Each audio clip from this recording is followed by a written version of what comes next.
We tried the formal ways of doing things with established beds and the like, and ultimately we realised that actually isn't the way we like to garden, and we were still learning about the site. Yeah. We decided that we would actually shift to more a food forest style.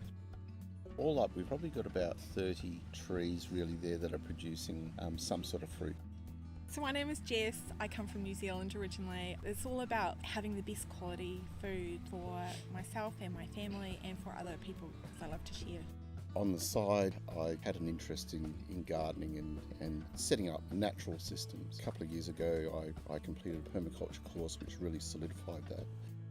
So we planted an apricot, a double grafted Japanese plum, a white nectarine, yellow peach. We've subsequently added 2 self-fertile almonds, medlar, the quince, persimmon. And we've also got some dwarf mulberries and yeah. some berries.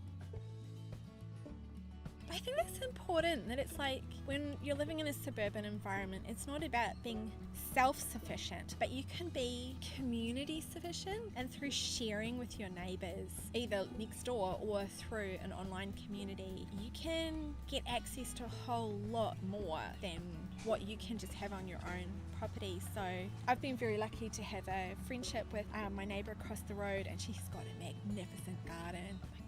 It's wonderful, and she's so generous, and so she shares so much of her produce and her fruit with us.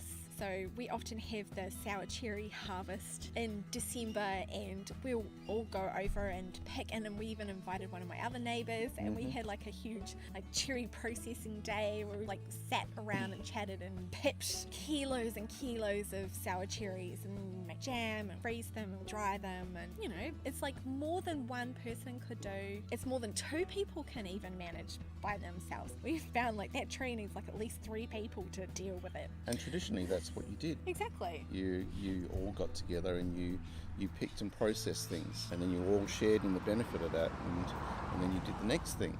Yeah.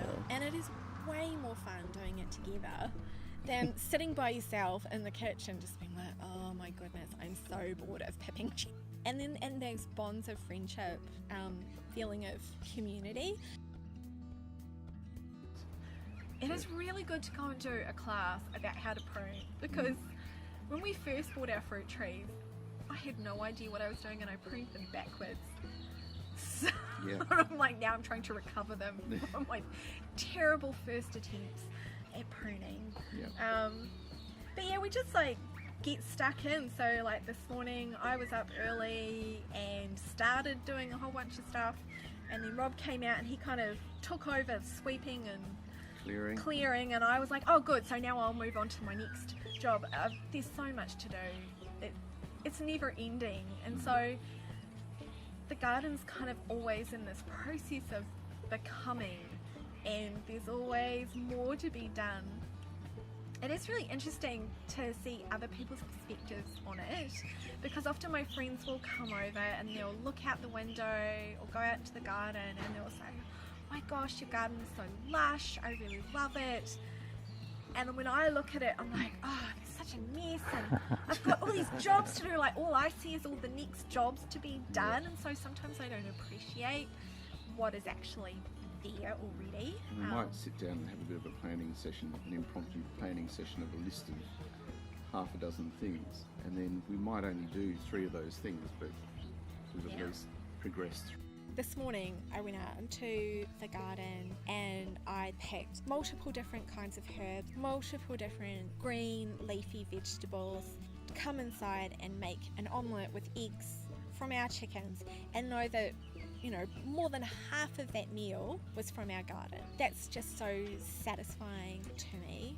I've always liked outdoor activities and the like, so it's just nice to be amongst nature and being able to pick what you like. So wandering around going, oh, there's a plum, I'll have one of those, or I'm just going to munch on a bit of this mint or whatever.